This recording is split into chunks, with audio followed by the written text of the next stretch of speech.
A very good morning to you all, children. So today we'll read a new chapter.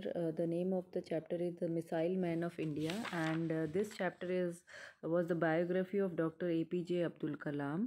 And a biography is a story of a person's life which is written by someone else. Autobiography and biography, there is a difference. Autobiography is written by the same person about his own life, and biography is the life of a person, facts about a story about the life of a person written by someone else. And about Dr. APJ Abdul Kalam, he needs no introduction. इनके बारे में सभी को पता है that he was our former president. He was the 11th president of India. He became president in the year 2002, and he served our country till 2007.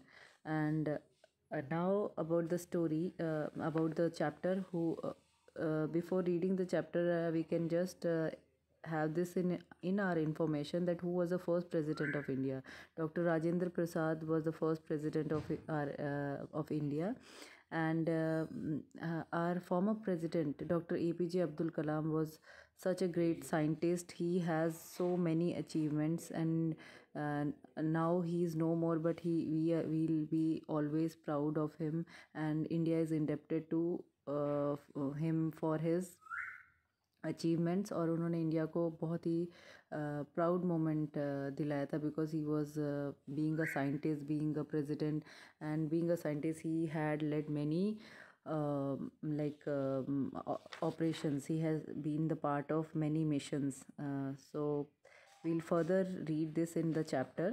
So now we'll start the chapter. I'll explain you one by one. So I'm presenting the screen of chapter number 8, The Missile Man of India. Dr. APJ Abdul Kalam is also known as the Missile Man of India. He was the 11th president of India as well as an accomplished scientist. So accomplished is a proficient जो बहुत ही ज़्यादा like he's a very well known, famous in his work. Such kind of scientist he was. ऐसे इंसान थे वो.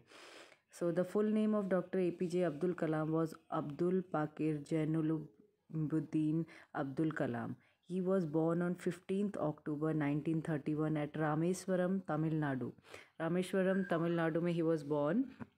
इनके father एक boat को चलाते थे, who was ferrying Hindu pilgrims from Rameswaram temple in Tamil Nadu. Rameswaram temple में जो लोग जो जाते थे, धर्म को मानने वाले लोग, जो भी वहाँ दर्शन करने जाते थे, दर्शन वाले लोग, हिंदू पिलग्रिम, उनको रामेश्वरम टेम्पल से लेके क्या कहते ले जाया करते थे बोट में. सो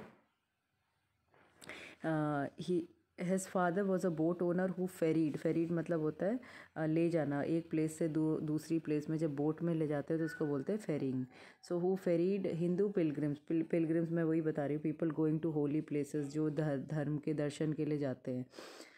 सो उनको ले जाते थे रामेश्वरम टेम्पल तमिलनाडु के से. As a child Kalam worked as a paper boy after school to support his father. So as we read about famous personality, we are always हम मोटिवेटेड होते हैं उनके बारे में सुन के, जान के. बट कई बार ऐसा होता है कि कई लोगों की लाइफ बड़ी डिफ़िकल्टी से गुजरी होती है.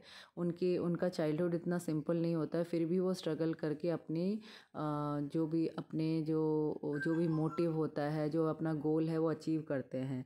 सो उनमें लगन थी, इसीलिए उन्होंने आगे पढ़ाई और लिखाई इस तरीके से की कि ना केवल अपने माँ बाप का नाम रोशन किया, but he was a proud man of our country. ठीक है ना. तो उन्होंने हमारे पूरे देश का नाम रोशन किया. जब तक वो यहाँ थे हमारे इंडिया का, he was the shining star of India. So as a child, अब उनका जो बचपन था वो डिफ़िकल्टी में, उनको कोई बहुत ही रिच और ऐसा परिवार नहीं था कि उन्हें शुरू से उनको सब कुछ सुविधाएं मिली हो. As a child Kalam worked as a paper boy. वो पेपर बांटने का काम करते थे स्कूल पढ़ने के बाद अपने फादर को सपोर्ट करने के लिए. उनकी 4 भाई थे और 1 बहन थी. He went on to study physics and graduated from the Madras university. वो फिज़िक्स स्टडी करने के लिए गए और मद्रास यूनिवर्सिटी से उन्होंने ग्रेजुएशन ग्रेजुएशन की, ठीक है। He wanted to become a fighter pilot, वो फाइटर पायलट बनना चाहते थे, फाइटर पायलट बनना चाहते। He studied aerospace, he studied aerospace and engineering and also completed a PhD in physics to become a scientist. उन्होंने एरोस्पेस इंजीनियरिंग में aerospace space में engineering की और अपनी फिज़िक्स में भी उन्होंने PhD फिनिश की। So he wanted to become a scientist. And aerospace is what? Aerospace is science of flying. किस तरह जो साइंस, जो उड़ान भरने के लिए जो पूरा साइंस चाहिए होता है, specially in space and all, उसको उसकी पढ़ाई इन्होंने की और फिज़िक्स में भी पूरा PhD की। So he did research and all. Okay, Kalam was the project director. अब इनकी क्या क्या अचीवमेंट थी, उन्होंने क्या क्या पोस्ट हेल्ड की थी। He was the project director of Indian space research organisation, ISRO, जो इंडियन स्पेस रिसर्च ऑर्गेनाइजेशन, उसके वो प्रोजेक्ट डायरेक्टर थे। He led many projects there and was extremely successful in each of them. इन्होंने बहुत सारे projects थे जो missile और इन सब के लॉन्च के लिए, जो भी कई प्रोजेक्ट्स थे उनमें ये इन्होंने leadership, he was a leader. In 1970, Kalam directed two projects, the Project Devil and the Project Valiant, to develop missiles. Rohini 1 was launched under his leadership. So 1970 में कलाम ने two projects lead किए थे, Project Devil और Project Valiant. So this is very important. When someone asks you the question which projects he did in 1970, he did two projects, the Project Devil and Project Valiant, missiles develop करने के लिए। And Rohini 1 जो है वो launch इन्हीं की leadership में की गई थी। द अग्नि and Prithvi missiles were also successfully launch under his leadership. So many missiles India has successfully launch under his leadership. Moreover, he was appointed as the chief executive of the integrated guided missile development program. So integrated guided missile development, which are of very prestigious, और ऐसा नहीं कि किसी भी व्यक्ति को ये मिल जाता है जो बहुत ही ज़्यादा प्रोफिशेंट, जो उस बारे में नॉलेजेबल होता है। So he was it was a matter of proud for our country that we had him. From the year 1992 to 1999, Kalam was appointed as a chief scientist advisor to the Prime Minister of India and the Secretary of Defense and Research. 1992 से 1999 में doctor APJ Abdul कलाम chief scientist as adviser थे। Adviser होते हैं जो advice करते हैं, जो किसी को क्या कहते हैं, जैसे प्राइम मिनिस्टर ऑफ इंडिया को जो एडवाइस देना, मतलब जानकारी देना, जो super chief advice scientist, science के सारे चीज़ों से related you use to advice. And secretary of defence and research, और डिफेंस और रिसर्च सेक्रेटरी के भी वो एडवाइज़र थे। During this time Kalam also served as a chief project coordinator for Pokhran 2 nuclear test. So there is a movie also at on the basis of, ये पोखरण के ऊपर एक मूवी परमाणु जो बनी हुई है, उसमें there is a nuclear test. तो पोखरण में जो राजस्थान में जो न्यूक्लियर टेस्ट हुआ था, उसके चीफ प्रोजेक्ट कोऑर्डिनेटर जो मेन थे वो डॉक्टर APJ अब्दुल कलाम आज़ाद थे। After this he came to known as the missile man of India. और इसके बाद उन्हें इंडिया का मिसाइल मैन के नाम से जाना जाता था, because he had been under his leadership there were so many missiles launched and he was the project head of so many projects. Okay, so in the year 2002 Kalam became the 11th president of India. वैसे ही he was having such a rich background कि उनका knowledge इतना ज़्यादा vast था, उतना richness थी उनकी knowledge में, और 2002 में उनको हमारे country का 11th president बनाया गया। he served our country till the year 2007। उन्होंने as a president 2007 तक he served. Kalam was a proud recipient of Padma Bhushan.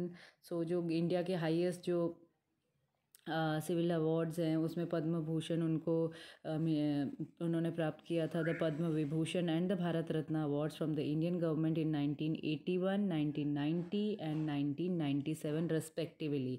So when respectively word comes, so it means in order of the achievement. जैसे पहले पद्म भूषण दिया था, लिखा है, सो 1991 में मिला है।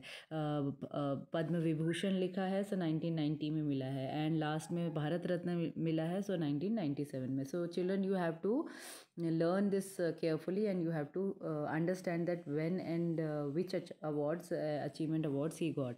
He was also awarded the Indira Gandhi National Award for National Integration in the year 1997. 1997 में उनको इंदिरा गांधी नेशनल अवार्ड मिला था नेशनल इंटीग्रेशन के लिए. इंटीग्रेशन होता है यूनिटी, जब हम एकता के लिए, सो उसके लिए इनको अवार्ड मिला था. Kalam was awarded medals not only by the Indian government but of the USA. उनको सिर्फ भारत सरकार से नहीं, यूएसए के द्वारा, गवर्नमेंट के द्वारा भी अवार्ड्स प्राप्त हुए थे. Kalam receive doctorates from 40 universities. Doctorate होता है एक एजुकेशनल डिग्री, जिसे पीएचडी जब रिसर्च करने में उनको मिलता है, वो उनको कम से कम 40 यूनिवर्सिटीज़ से मिली थी, ना केवल एक university, 40 in addition to his work he also authored a number of books. उन्होंने अपने काम के अलावा भी कई तरह की बुक्स भी लिखी थी. Author, he was a author. Amongst them, उन बुक्स में कौन कौन सी थी? India 2020 was the much appreciated and widely red book. सबसे ज़्यादा अप्रिशिएट की हुई और सबसे ज़्यादा, इसका ये कवर पेज भी you can see on the side, उसमें सबसे ज़्यादा अप्रिशिएटेड और सबसे ज़्यादा वाइडली रेड, मतलब सबसे ज़्यादा पढ़ी गई थी लोगों द्वारा. That was ignited minds also, mission India, और इंडिया 2020 सबसे ज़्यादा वाइडली रेड थी. Inspiring thoughts are some of his other books. कौन कौन सी? Ignited minds, mission India, inspiring thoughts are some of his other books. ठीक है. Then he use to give lectures at many schools and colleges. वो उनको बहुत अच्छा लगता था. Actually he led a very simple life. Pomp and show नहीं था इतना.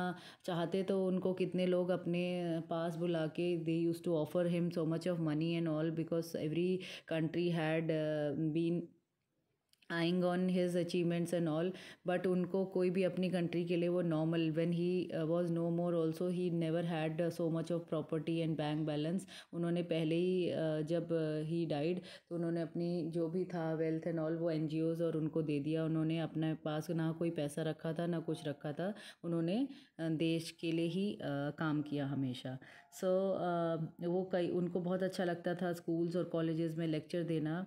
कलाम ये loved young people and wanted to make difference in their lives. Kalam, doctor Abdul Kalam ji को यंग लोग, बच्चे और ऐसे लोग जो इंथुजियास्टिक है, लर्नर हैं, उनको वो पसंद करते थे और उनकी लाइफ में डिफरेंस बनाना चाहते थे कि उनकी लाइफ में क्या अलग हो सकता है, किस तरह से वो लोग सक्सेस अचीव कर सके, वो चाहते थे. Kalam breathed his last while giving a lecture at IIM Shillong. The entire world was saddened by the death of a simple, humble and great man. And उनकी डेथ भी अनफॉर्चुनेटली पढ़ाते पढ़ाते ही हुई. He was giving a lecture at IIM Shillong. वहाँ पर उनका एक लेक्चर चल रहा था, वो स्टूडेंट्स के बीच में थे, स्टेज पे वो एक लेक्चर दे रहे थे. And suddenly he fell down, he collapsed, he had a heart attack and the entire world was sad. And उन्हें बहुत सारे, पूरे देश शोक से भरा हुआ था by the death of such a simple. एक सिंपल पर्सनैलिटी थी. हम्बल होता है जो मॉडेस्ट और जेंटल होता है, जिसे कभी अपने ऊपर घमंड नहीं होता. And a great man, he was a really a great person. So in this chapter, this was a like biography of Dr. APJ Abdul Kalam. So children, I want you to read it carefully so that you are aware of his achievements. When did he become the president of India? When did he received all these achievement awards? Which missiles and which projects he initiated?